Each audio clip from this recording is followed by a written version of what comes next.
Black, proud, independent, determined, educated, resilient, compassionate, batty,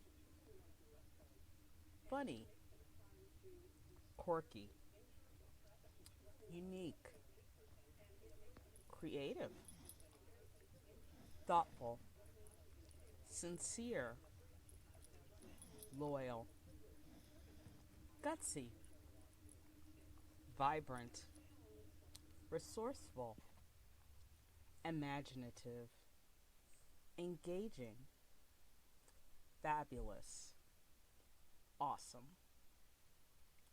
Those are all words that describe me, the Brick City Brown Chick. Welcome to my podcast, What I Know Now. Thanks for listening.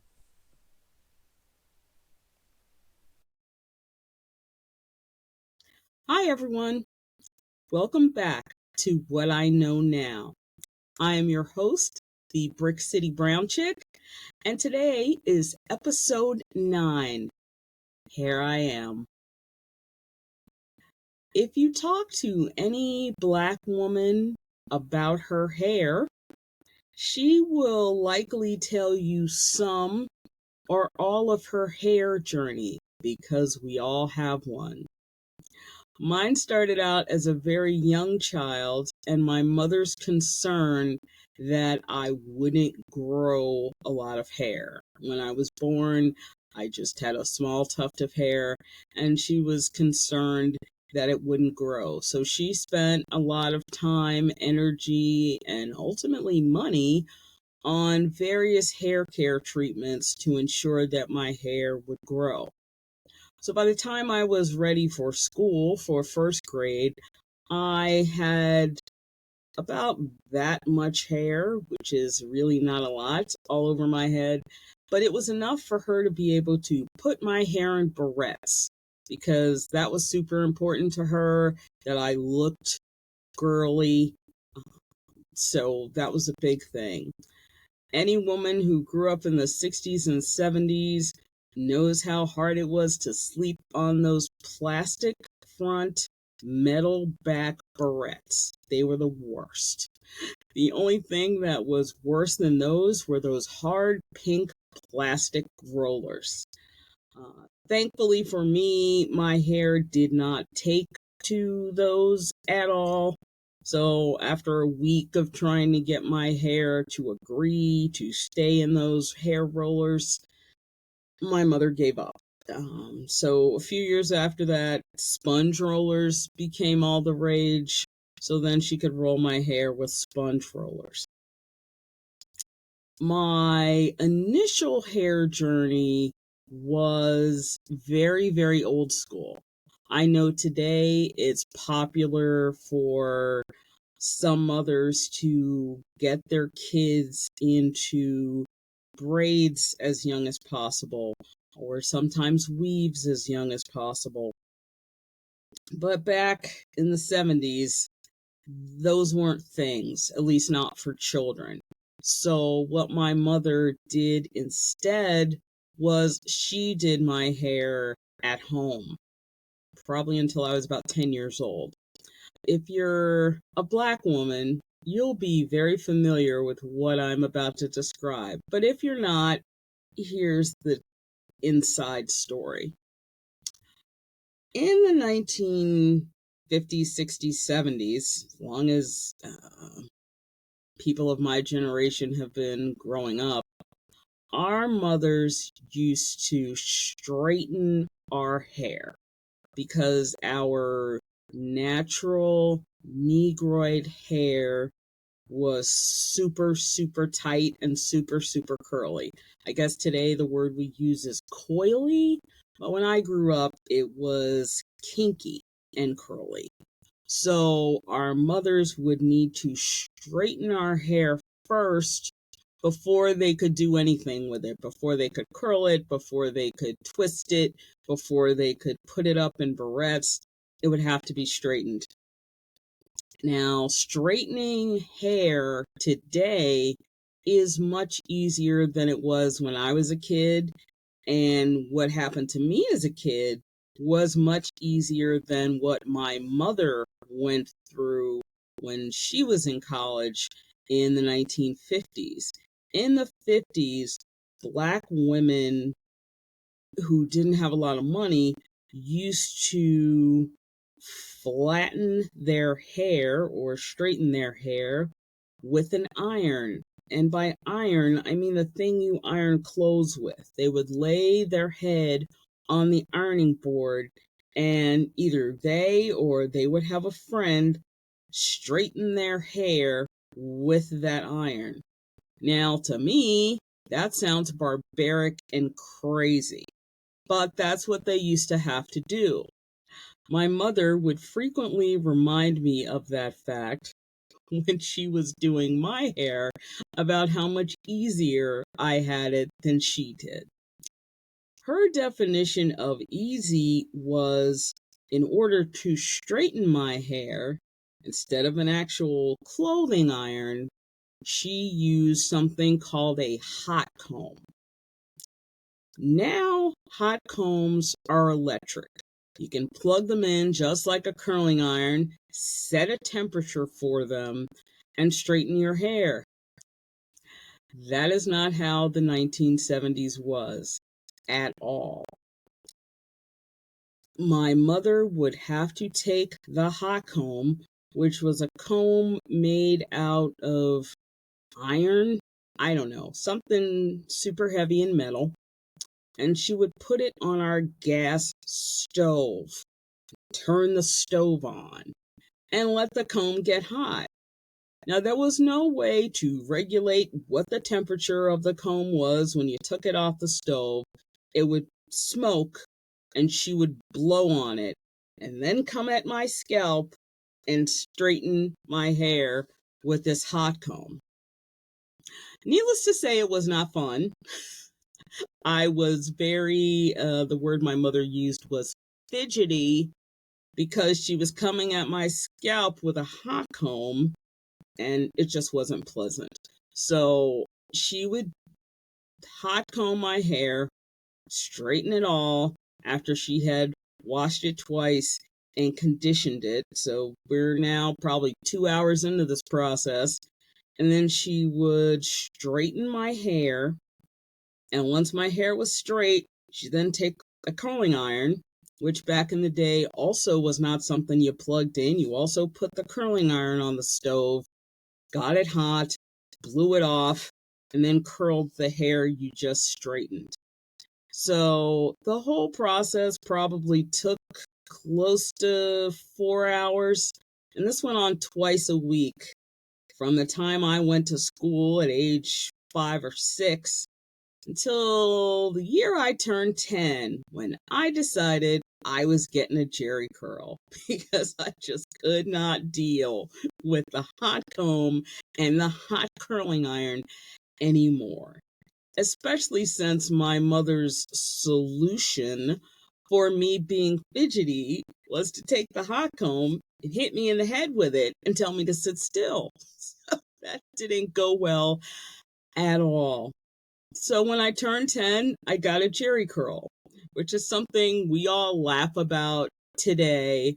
If you don't know what a Jerry curl is, watch the first Coming to America movie, the movie from 30 years ago.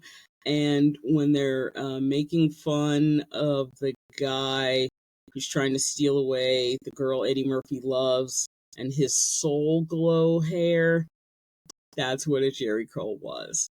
And they were super popular for about, I don't know, 5 years or so. I had mine longer than that. I had mine almost till I went to college because I just was not going to go back to my mother doing my hair. Frankly, she was relieved. She was relieved. She did not have to spend 8 to 10 hours a week fighting with me over my hair. I was relieved because, yeah, I had to be nowhere near the hot comb, and I could just put some what was called activator, which is like hairspray, into my hair every day and just go on my merry way. I had to go to the beauty shop every 5 to 6 months to get it redone. But outside of that, it was perfectly fine. I was good with that. When I got ready to go to college, I realized that I was going to need a different solution for my hair because I was going to college in Western Pennsylvania. It was literally the middle of nowhere. So I was going to have to bring my hair products with me to school from New Jersey because there was nowhere near my college to buy any products for my hair, for black hair. And I also knew that consequently, there weren't going to be any hairdressers in the immediate area who would be able to do my hair. So what I did my senior year of high school was start to grow out the Jerry curl from my hair, which is a process anybody who's ever had locks will tell you that growing out your locks is a long process. It's similar to that. So by the time I was ready to go to college, my hair was more or less in its natural state. And that was the point that I started to get my hair relaxed. Relaxing hair is something that I think is pretty unique to American Black women specifically. I've met several women from, as people say, the continent, but from Ethiopia and from the Congo and from Sudan and other places. And when I explain a relaxer to them, they all look at me sort of blankly. So I think it's a uniquely American notion. There's always been a lot of controversy around relaxers. Now, what a relaxer is, if you don't know, is a chemical process that will chemically straighten your hair. So your natural, kinky, curly, coily hair gets straightened from the root for a particular period of time. Some people have their hair relaxed a couple of times a year because their hair doesn't curl in on itself that often. Some people have to do it every 3 months, every 4 months. I'm pretty much on a every 3 month kind of schedule. And people always ask, how do you know it's time to have it done again? You know by how your roots feel. When your new growth hair comes in natural, comes in kinky and coily. So once you have enough new growth, you know it's time to relax your hair again. In the 1970s, when I was growing up, was a time of the Black Power movement, was a time of Angela Davis in her huge afro with her fist in the air. So Black women felt they could go back to their natural hair, they could wear their afros and look good and be proud.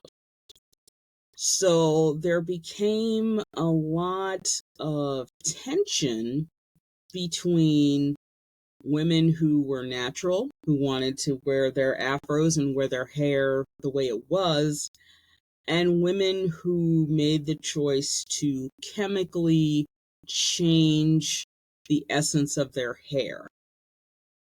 One thing that's always bothered me about that argument with Black women is if you ask any woman of any race or ethnicity, is her hair important to her, you're going to get a yes.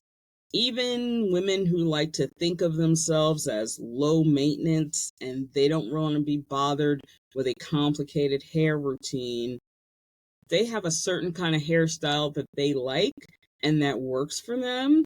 And if you told them you were going to shave their head tomorrow and they'd have no hair, they would have the same breakdown that a woman who spends 2-3 hours a day doing her hair would have.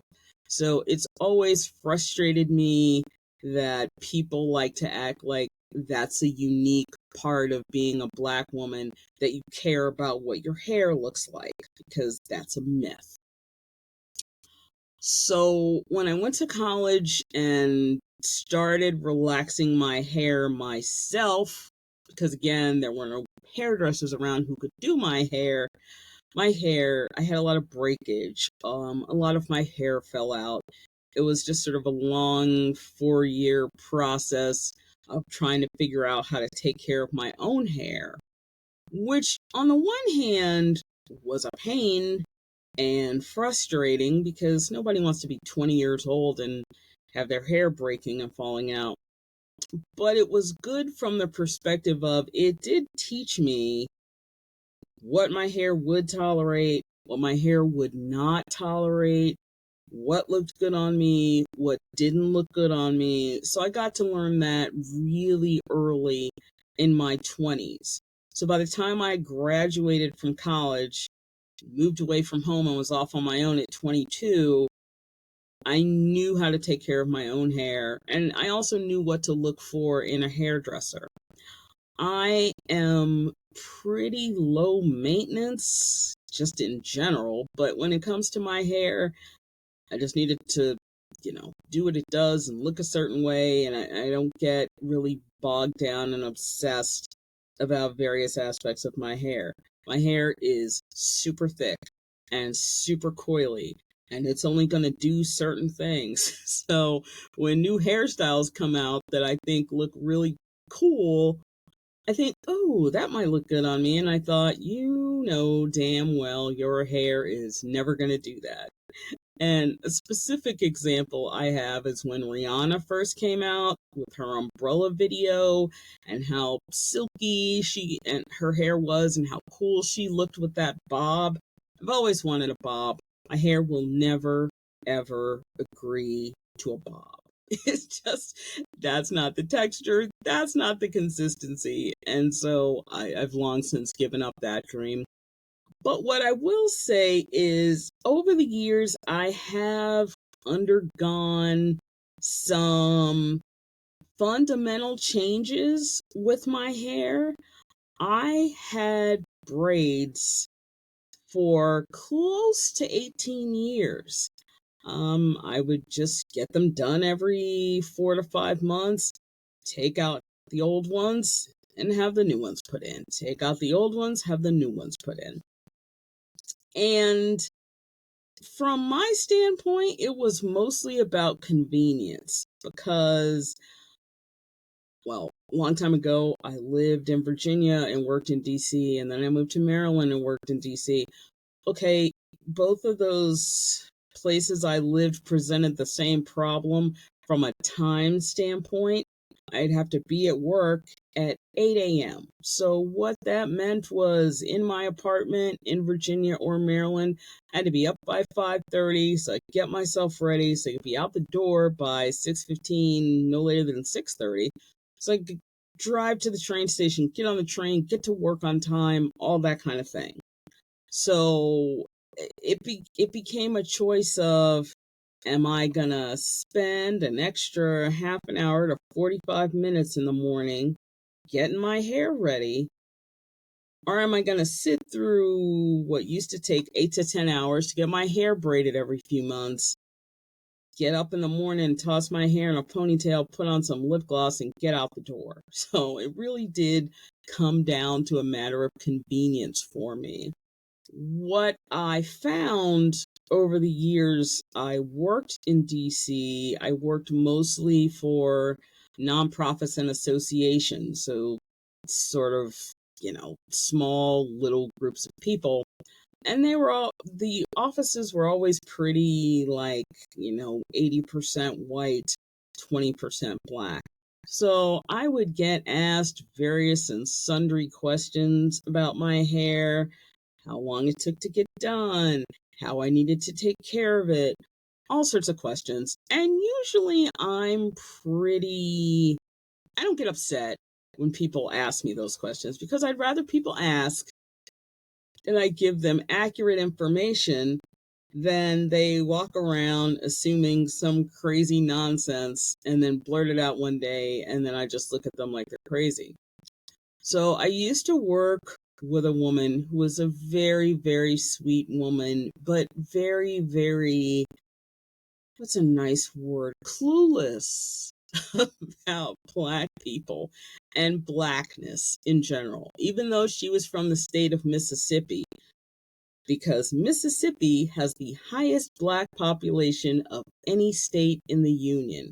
And that's been true for a long time. And so that was why I was just confused about why she was confused. But one day she pulled me aside and asked me, she said, "I have a question about your hair." And I thought, okay, sure, ask away. This probably won't be anything that I haven't answered before. And she said, "Do you have your hair braided as an expression of your cultural identity?" And I just stared at her because I've been asked a lot of questions about what I do to my hair, but I've never been asked anything like that. And I looked at her and honestly said, "No, it's an expression of how much I don't want to get up 45 minutes early to do my hair." And she just thought, "Oh, okay, so it's not that deep and it's not that complicated." It's like, absolutely not. It's hair. I said, "Why do you wear your hair the way you do?" And she had what I call Texas hair, big hair. And she was a tiny little woman. So, like, you'd see her hair way before you'd see her. She might have weighed 100 pounds, maybe.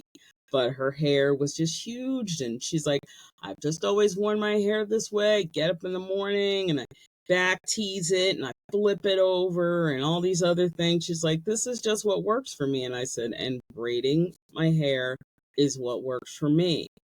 So that was just a very interesting encounter. But I think a lot of people assume that Black women, because we change up our hair and change up how we look, are shallow, are obsessed with what we look like, are not serious, fill in the blank, all sorts of things.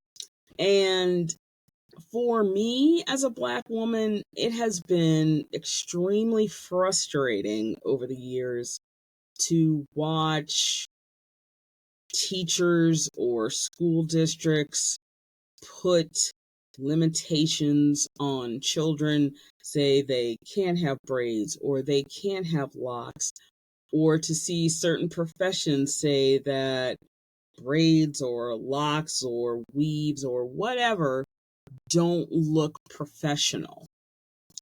Because that really does come from a place of ignorance and a place of lack of understanding what Black hair, what Negroid hair is like. I feel a lot of, I guess, sort of sadness for this generation, for, I guess, the millennials and the Gen Zs and now the Gen Alphas who are coming into their teens, in terms of how their mothers, in a lot of ways, pass on the feelings they had about their hair to them, to the children, or that the children go to school and talk to their friends, and a certain friend may have a certain kind of hairstyle that they like, that they want to do to their hair, but they're not quite at the age where they understand that their hair won't do that. I understood that very early on. And so it's one of the things I think is important for parents in general, but mothers especially, of children of color, is to make sure you don't pass on your hair trauma, as I call it, and hair memories to your child. They are a whole new person. They're going to have their own hair journey. you are going to be a big part of that because you will early on be doing their hair. At some point, you will introduce them to the beauty salon, and then they will need to make choices about what they do with their hair. As I've gotten older, I've developed a little more, I guess we'll call it patience with doing my hair. So I haven't had constant braids in probably about 6 or 7 years. And at that time, I remember very clearly it was a conscious decision on my part to say, okay, you know what? You've worn these braids for years and years and years, and it's time to do something different. And that is one of the, I think, greatest, call it a joy or call it a choice as a Black woman, is that I can wake up tomorrow and decide I'm going to go get a weave and go get a weave and look completely different. Or I can decide I'm going to go get some braids and I'll go get some braids and I'll look completely different. And I think having those options is very beneficial for us. It's important that we know that we can make changes whenever we feel like it. So that's a really cool thing. I am asked quite a bit how my husband feels about my various and sundry changes to my hair. When he met me, I was probably 4 or 5 years into my 18 years of braids. So he met me, I had braids, and I had braids for years. And I had them taken out before we got married, and I had a weave for my wedding day. I had this super, really done hair. It's hard to describe, but it was a whole lot. And tons of bobby pins in it. And he had never seen me without braids. So that was cool for him. And after we got married, I wore my hair natural. I wore my hair like this, well, relaxed, but I wore my own hair for a period of time, and he liked that. And then I went back to my braids, and my husband is very easygoing, and he's very, what matters to him is that I'm happy and that I like the way I look. I have, over the years, had some experiences with braids and braiders that have not been pretty and not been cool, and have come home, sort of from the appointment like an emotional mess and feeling like it looked terrible. So he's been through the good adventures with the hair, but he's also been through the bad adventures with the hair. And he just wants me to be happy with me and what I look like. And so it's never been a thing for him. He's never said, I want you to have long hair, or I want you to have short hair, or I like this better. He's really never expressed an opinion about that. The one thing he does express an opinion about are my glasses. Now, these are my reading glasses, but I also wear, distance glasses. For several years, I went through a phase where I decided I was going to wear contact lenses, and those he did not like at all. When he met me, I had glasses. He likes me with glasses. He thinks glasses are sexy. Now, I've worn glasses since I was 6 years old, so I'm way over the how good I look in glasses thing. But that's his thing. It's not hair, it's my glasses. He doesn't get concerned about, like, if we're going out and I decide to wear makeup, that's cool. If we're going out and I decide I'm not wearing makeup, that's also cool. He just is not phased in that way, which I'm super grateful for, because yeah, there are days I feel like doing it up, and there are days I'm like, yeah, you're lucky I'm getting out of the house today in one piece and dressed. So what I want to share, especially with young women, but even women my age who just never gotten comfortable in their own skin about their hair is what I know now is it's your hair. Just like it's my hair, what I know now is this is my hair. And depending on the mood or the day or the phase, it's going to look different. I'm going to rock it this way or I'm going to rock it that way. I'm at an age and a stage where starting to have, sort of issues with it coming out in different places. And it's like, okay, we're going to roll with this too. We've rolled with this in our 20s. We're going to roll with this in our 50s. And as long as you feel like you look good and it works for you, you are the only person it needs to work for.